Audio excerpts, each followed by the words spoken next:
एक मिनट, आपने 200 बच्चे क्यों नहीं कत्ल किए? 100 क्यों? इतने काम नहीं कर रहे थे ना आप? घरों को वापस आ गए फिर आपका सारा ये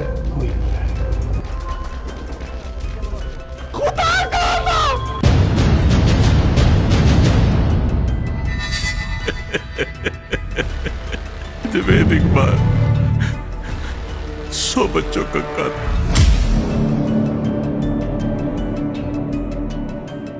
1961 लाहौर के इलाके ब्रांडिस रोड के ऊपर एक steel scrap businessman Mohammad Ali Mughal के घर में 3 बेटों और 2 बेटियों के बाद एक छठा बेटा पैदा होता है जिसका नाम वो रखते हैं जावेद इकबाल। मोहम्मद अली मुगल स्क्रैप डीलिंग का काम करते हैं। बेहतरीन अच्छा गुजारा हो रहा है। इसी स्टील स्क्रैप डीलिंग के बिजनेस से वो लाहौर के इलाके शादबाग में 2 नए घर खरीद लेते हैं। 1978 जब जावेद इकबाल लाहौर के इलाके इस्लामिया कॉलेज से इंटरमीडिएट का इम्तिहान पास करता है तो मोहम्मद अली मुगल लाहौर के इलाके शादबाग में से 2 घरों में से एक घर के अंदर जावेद इकबाल को स्टील रिकास्टिंग का छोटा सा कारखाना लगा के दे देते हैं। शादबाग वाले कारखाने में जहां पर उसने स्टील रिकास्टिंग का छोटा सा बिजनेस शुरू किया है वहां पर वो अपने कारखाने के बाहर एक दुकान डाल लेता है जहां पर वो वीडियो गेम रखता है। इस वीडियो गेम वाली दुकान का मकसद कोई रेवेन्यू जनरेट करना नहीं है बल्कि छोटे बच्चों को ट्रैप करना है। वो छोटे बच्चों को फ्री में टोकन देता है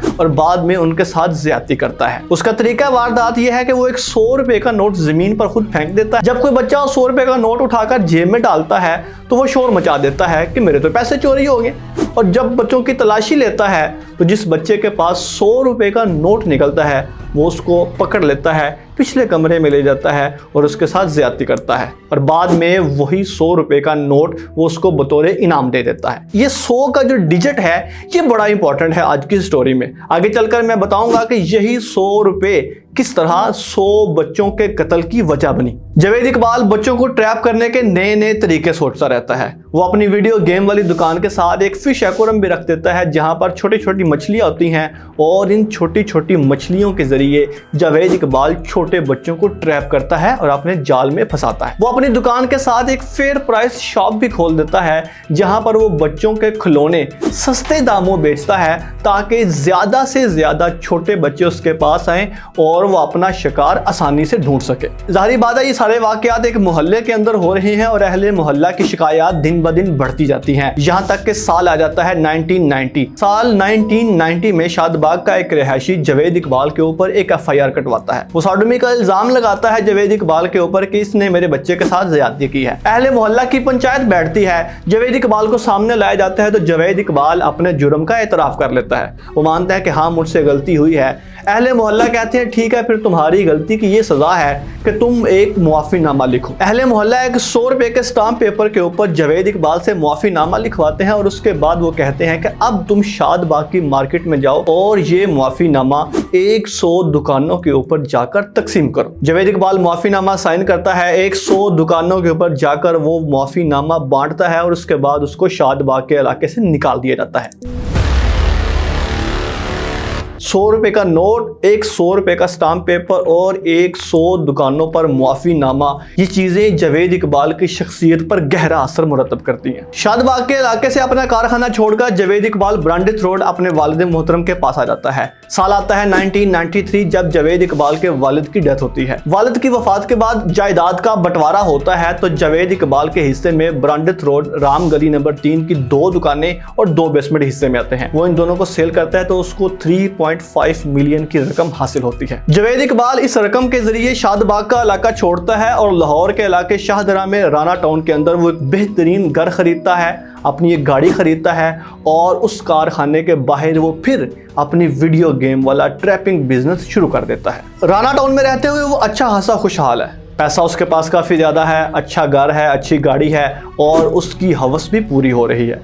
यहाँ पर आकर वो एक बड़ा अहम काम करता है और वो ये है कि पुलिस वालों के साथ दोस्तियां लगा लेता है। उसको पता है कि जुर्म छुपाने के लिए ये ज़रूरी है कि जुर्म की सज़ा देने वालों के साथ ही दोस्ती लगा ली जाए। इसी दौरान वो एक एंटी करप्शन क्राइम के नाम से रिसाला जारी करता है जिसमें वो सस्पेंस स्टोरी के साथ साथ तकरीबन 2 दर्जन से जायद पुलिस एहलकार जिनमें SSP और डीआईजी रैंक के अफसर शामिल होते हैं उनके इंटरव्यू शामिल करता है। वो पुलिस वालों के ऊपर भी अच्छा खासा इन्वेस्ट करता है और इसका प्रॉफिट वो कैसे लेता है ये मैं स्टोरी में आगे चलकर आपको बताऊंगा। वीडियो गेम वाली दुकान और वही बच्चों को ट्रैप करना, ये सारा काम वो लाहौर के इलाके शाहदरा में रहते हुए राना टाउन में भी करता है। अहले मोहल्ला की शिकायत जब दोबारा बढ़ती है तो जावेद इकबाल शाहदरा में राना टाउन के अंदर अपना घर बेचकर फतेहगढ़ गाजियाबाद में शिफ्ट हो जाता है। फतेहगढ़ गाजियाबाद में उसके साथ एक ऐसा वाकया पेश आता है कि जो जावेद इकबाल को जावेद इकबाल नहीं बल्कि सीरियल किलर जावेद इकबाल बना देता है। यहाँ पर वो एक ऐसे वाकये से दो चार होता है जो इसको मौत के मुंह से निकालता है और बाद में ये उसकी मौत के मुंह से निकालना पाकिस्तान के 100 बच्चों को मौत के मुंह में धकेल देता है।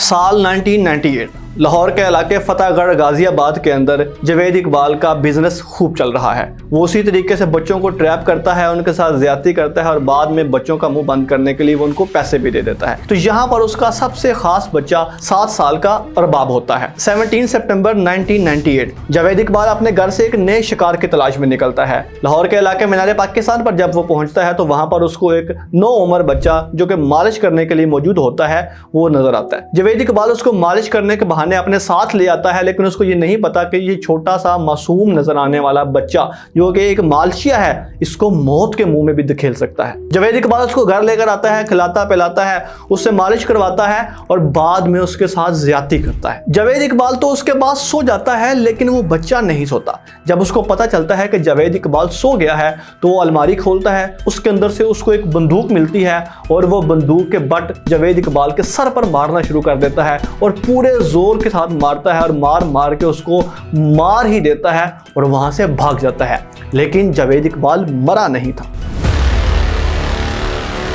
ठीक 22 दिनों बाद 8 अक्टूबर 1998 को जावेद इकबाल को जब होश आती है तो वो अपने पेरेंट्स के घर होता है। इस हमले के अंदर जावेद इकबाल के सर की हड्डियां बुरे तरीके से टूट चुकी हैं, उसके जबड़े टूट चुके हैं, सर उसका अच्छा खासा फूल चुका था और उसके जिंदा बचने के चांस सिर्फ 5 से 10% थे।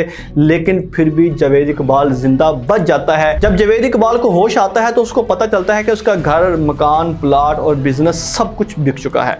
वो जिंदा तो बच गया था लेकिन रोड पे आ चुका था, वो बिल्कुल कंगला हो चुका था। उसकी माँ ने उसकी इस हालत पर और उसके सब कुछ बिक जाने का सदमा अपने दिल पर लिया और उसकी माँ हार्ट अटैक से फौत हो जाती है। पहले मुआशरे में 100 दुकानों के ऊपर जाके माफीनामे मांगने की जलालत, उसके बाद बाप चला गया और उसके बाद FIR और मोहल्ले वालों से आए दिन की बेइज्जती, ये सारी चीज़ें जावेद इकबाल की शख्सियत पर बहुत बुरा असर डालती हैं।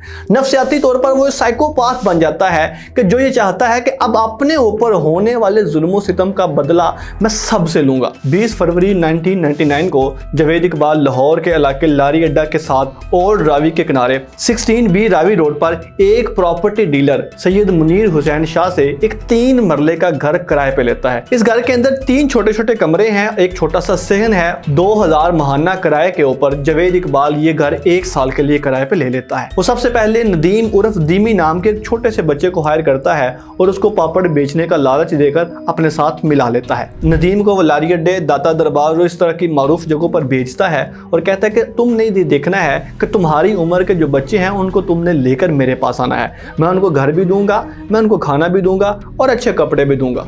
नदीम इस बात की हामी भर लेता है, वो भी छोटा सा बच्चा है और वो सारा दिन पापड़ बेचता है और वो अपने साथ इस तरह के छोटे बच्चों को भी जावेद इकबाल के पास ले जाता है। जब ये बच्चे जावेद इकबाल के पास आते हैं तो वो उनको नहलाता है, अच्छा खाना खिलाता है, बेहतरीन कपड़े पहनाता है और उन्होंने अगर कोई ख़ास चीज़ जिस तरह की अंगूठी है, तवीज़ है या छल्ला वगैरह है वो उतरवा लेता है। उसके बाद वो उन बच्चों की तस्वीर बनाता है और उसके बाद उन बच्चों के साथ ज्यादती करता है। ज्यादती करने के बाद वो 16 इंच की एक लंबी लोहे की चेन के साथ उन बच्चों का गला घोंट देता है, उनको मार देता है और ना सिर्फ मारने पर इक्तफा करता है बल्कि उनकी डेड बॉडी को उठा के एसिड के बड़े बड़े ड्रम के अंदर फेंक देता है, जहां पर चंद ही दिनों के अंदर वो बॉडी डिसॉल्व हो जाती है।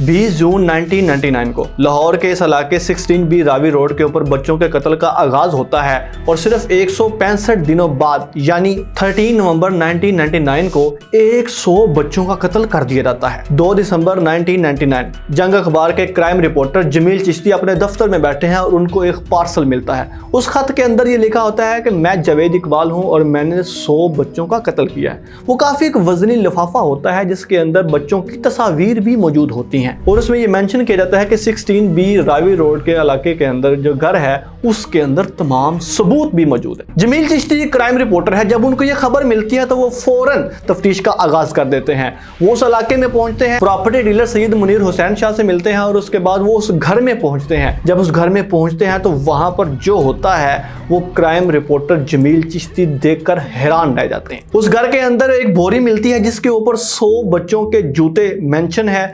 एक और बोरी मिलती है जिसके ऊपर 100 बच्चों के कपड़े लिखा हुआ है और उसके बाद उस घर के अंदर से तेजाब के ड्रम मिलते हैं और इस ड्रम के अंदर बच्चों के जिस्म की बाकियात हैं। 30 दिसंबर 1999 20वीं सदी की आखिरी तारीख और आखिरी रात जब CIA हेडक्वार्टर के अंदर CIA वाले लोग ये प्रेस कॉन्फ्रेंस कर रहे होते हैं कि किस तरह सीरियल किलर जावेद इकबाल उनसे बच निकला है, ठीक उसी वक्त लाहौर के जंग अखबार के बाहर एक रिक्शा आकर रुकता है और एक नहीफ, कमज़ोर और लागर और ज़ाहरी तौर पर एक माजूर शख्स रिक्शे से उतरता है और वो कहता है कि मैंने क्राइम रिपोर्टर जमील चिश्ती से मिलना है। जमील चिश्ती से मिलने वाला ये शख्स 100 बच्चों का कातिल जावेद इकबाल था।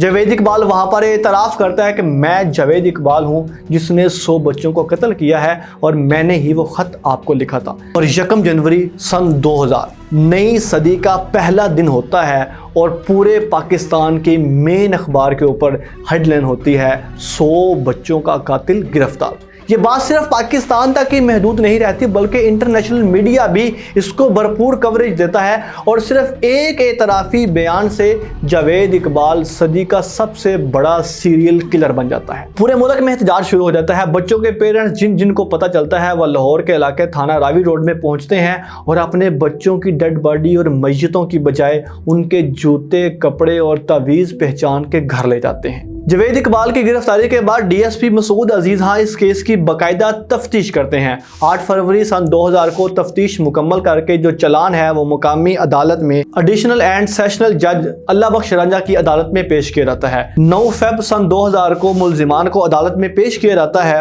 केस की तफ्तीश आगे बढ़ती है और 16 मार्च सन 2000 को सेशनल जज अल्लाह बख्श रंजा तारीखी फैसला सुनाते हुए कहते हैं कि जावेद इकबाल को लाहौर के इलाके मीनार पाकिस्तान के अंदर सरेआम फांसी दी जाए और उसकी लाश के 100 टुकड़े करके उनको तेजाब में डाल दिया जाए।